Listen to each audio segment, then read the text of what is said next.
Dans cette vidéo, je vais vous montrer comment ajouter des cotations dans CADWORK 2D très rapidement et des petites astuces, par exemple pour déplacer d'une échelle à une autre, et éventuellement des astuces aussi qui vous permettent de gagner du temps sur vos modifications.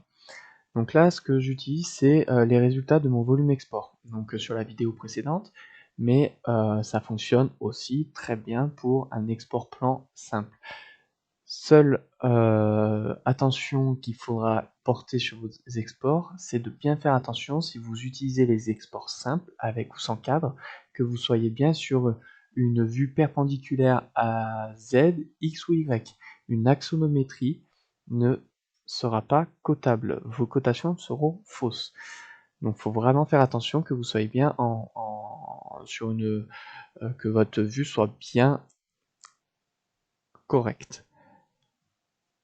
Donc là, sans plus attendre, je vais aller partir sur la cotation de cet élément-là. Donc dans CADWORK, ce qu'il faut faire attention dans le 2D, c'est à quelle échelle vous êtes. Par exemple, là, si je sélectionne cette vue qui est ici, on voit que l'échelle est modifiée, je suis à l'échelle 1 centième. Très attention, si je suis à l'échelle 1 centième et que je souhaite coter cette vue de dessus, donc la réception de ma maçonnerie, je ne pourrai pas le coter parce que je suis à l'échelle 1 cinquantième. Et donc là, je ne pourrai pas positionner les cotes. Ce que je vous conseille, c'est d'utiliser ce qu'on appelle des layers grisés, pour que vous puissiez mettre en évidence les éléments qui sont à la même échelle, à l'échelle où vous êtes actuellement. En bas à gauche, vous avez affichage, et vous cochez layer grisé. Je valide avec un clic droit, et on voit tout ce qui est à l'échelle 1 centième est mis en évidence, et tout ce qui n'est pas à l'échelle 1 centième est mis en arrière-plan, en grisé. Je vais cliquer sur la vue, et on voit que je suis à l'échelle 1 cinquantième, tout ce qui est à l'échelle 1 cinquantième est mis en évidence. Très bien. Maintenant, je vais vous montrer l'intérêt de connaître les modes graphiques. Je vais cliquer dessus. On voit en G1, on voit des G2, des G3 jusqu'à G16. À quoi ça correspond? Tout simplement, j'ajoute une surface en G1, ça sera gris. J'ajoute une surface en G3, ça sera une vue par bout pour un sympa traité classe 4. J'ajoute une surface en G10, ça sera d'isolant.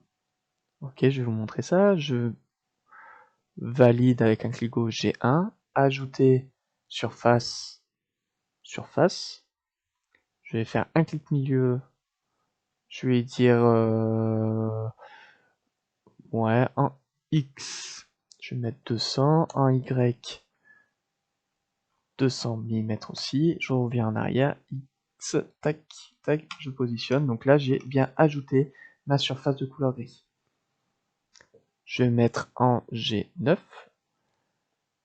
je vais ajouter cette surface, je vais utiliser le raccourci F, le raccourci R surface rectangle, clic milieu, c'est une autre surface.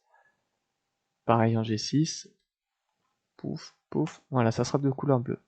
Ça vous évitera de toujours sélectionner votre surface, modifier, type de hachure, une croix par exemple. Voilà, ça vous pourrez utiliser déjà les jets très rapidement. Mais comment anticiper qu'en G6, je vais ajouter une surface de couleur bleue et en G1 de couleur gris? On a un petit... là, moi, j'utilise cet outil-là, de pouvoir prévisualiser que en G9, c'est un vue par bout, en G12, c'est peut-être du CLT, en G13, voilà, vous l'aurez compris. Dans Fenêtre, vous avez juste à cocher barre d'outils mode graphique. Je vais les cocher, Fenêtre, barre d'outils mode graphique. Comme ça, vous pouvez prévisualiser avant. Donc pareil, alors par contre, vous n'aurez pas la prévisualisation de votre cotation. Ça n'existe pas, mais c'est très intéressant de connaître cette fonctionnalité. Et là, je vais ajouter des cotes en G1. Donc j'ai bien cliqué que je suis à l'échelle 1 cinquantième, je suis en G1, ajouter cote. C'est la seule fois où je vais passer sur les menus ajouter cote. Après, je vais ajouter des cotations avec les raccourcis clavier.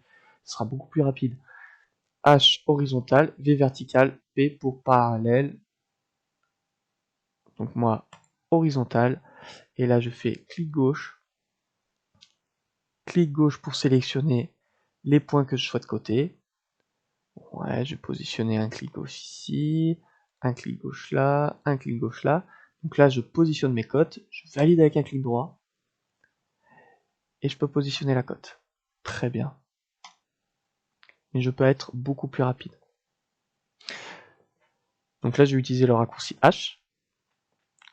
Et je peux aussi lui dire, bah tiens, moi je voudrais plutôt, pourquoi pas, je vais aller coter tous les éléments qui sont à l'intérieur, au lieu de faire clic gauche, je fais un lasso, très longtemps sur clic gauche, je lâche mon lasso et il va détecter les points qui sont cotables, je valide avec un clic droit, et je le positionne avec un clic gauche sur les points. Donc là, voilà, je peux faire point par point ou un lasso pour sélectionner les points qui seront cotables.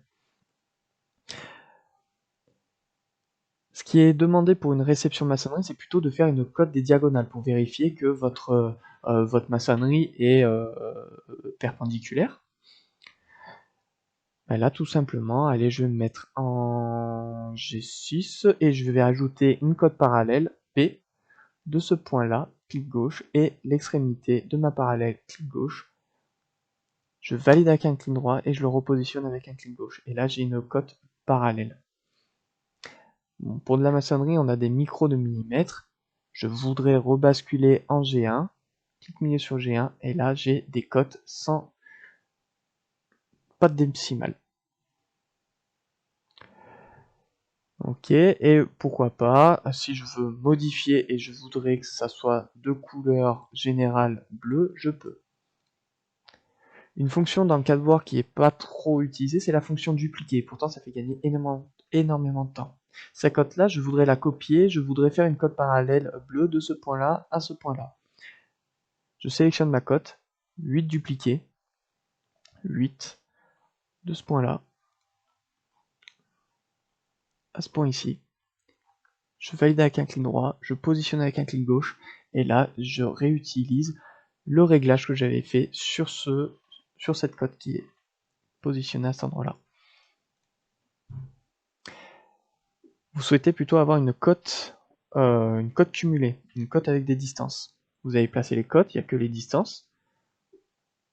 Modifier. Somme. Distance plus somme. Et là, vous allez avoir la cote 0 de départ, 900, 1250 pour 900 plus 3500, ainsi de suite, ainsi de suite. Autre astuce, vous êtes à l'échelle 1 centième pour ce plan qui est sur cette vue-là. Ce que vous pouvez faire, c'est de changer d'échelle, que ça soit une échelle un peu plus petite et du coup votre dessin plus grand. Déplacer dans un autre layer, et au lieu que ça soit 1 centième, je vais le mettre 1 75e. Clic gauche. Voulez-vous adapter l'élément à l'échelle du layer sélectionné? Je lui dis oui. Et là, votre échelle est à 1 75e. Du coup, dans mon cartouche, double-clic, et je vais mettre 1 75e. Voilà pour ajouter des cotes et déplacer votre échelle.